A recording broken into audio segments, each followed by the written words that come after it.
Hi friends, ఈరోజు నేను మా ఫ్యామిలీ కలిసి సిరిసినగల జాతరకు పోతున్నాం ఫ్రెండ్స్.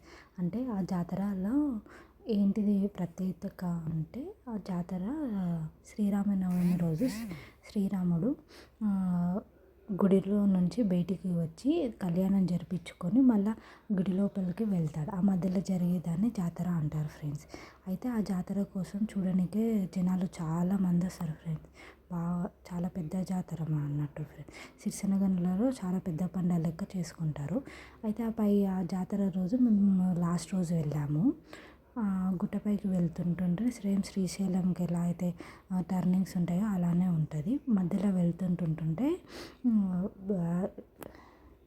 మధ్యలో వెళ్తుంటుంటే కాలినడకన దారి కూడా ఉంటుంది. అది 108 ఉంటాయి. ఆ మెట్లు ఎక్కి కూడా ఓపిక ఉన్న వాళ్ళు వెళ్ళొచ్చు. లేకపోతే బైక్ ద్వారా కానీ ఆటో ద్వారా కానీ గుట్టపైకి వెళ్ళొచ్చు. కానీ మేము లాస్ట్ రోజు వెళ్ళినందుకు ఆ బైక్స్ ఆటోస్ అలా ఉన్నాయి. బట్ జాతర జరిగే అన్ని రోజులు గుట్టపైకి అలా ఉండదు. మనం నడుచుకుంటూనే పోవాల్సి వస్తుంది.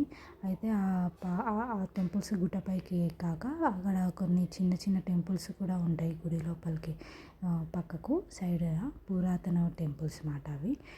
ఆ తర్వాత అక్కడ శ్రీరాముడు వెలిసిన టెంపుల్ మీకు వీడియోలో చూస్తే కనిపిస్తూనే ఉంటుంది ఫ్రెండ్స్. ఆ గుడికి వెళ్ళాక అక్కడ క్యూ లైన్ పద్ధతిలో వెళ్ళాము. పర్ పర్సన్కి 20 రూపీస్ ఛార్జ్ చేశారు.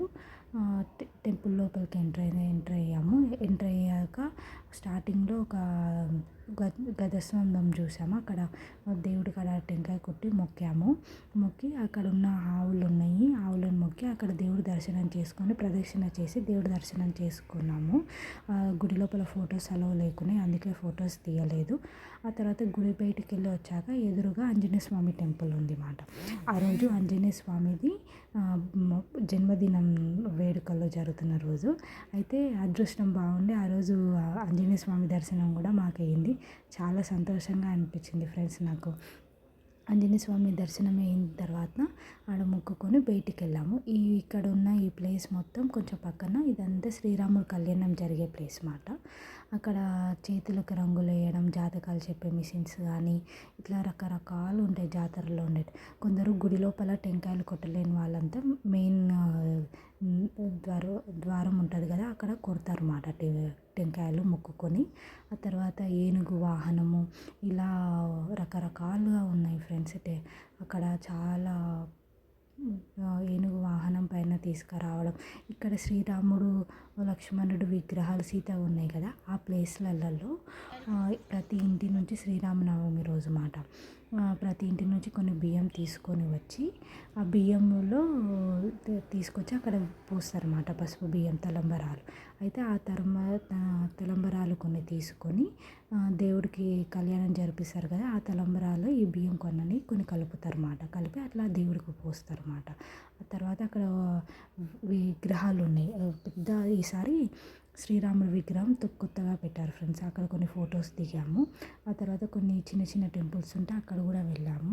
అక్కడ పోచమ్మ తల్లి టెంపుల్, మళ్ళీ శివాలయము, నంది దేవుడు, నవగ్రహాలు అలా రకరకాల టెంపుల్స్ ఉన్నాయి. మేము అవన్నీ దర్శనం చేసుకొని అక్కడ కొన్ని ఫొటోస్ దిగాము.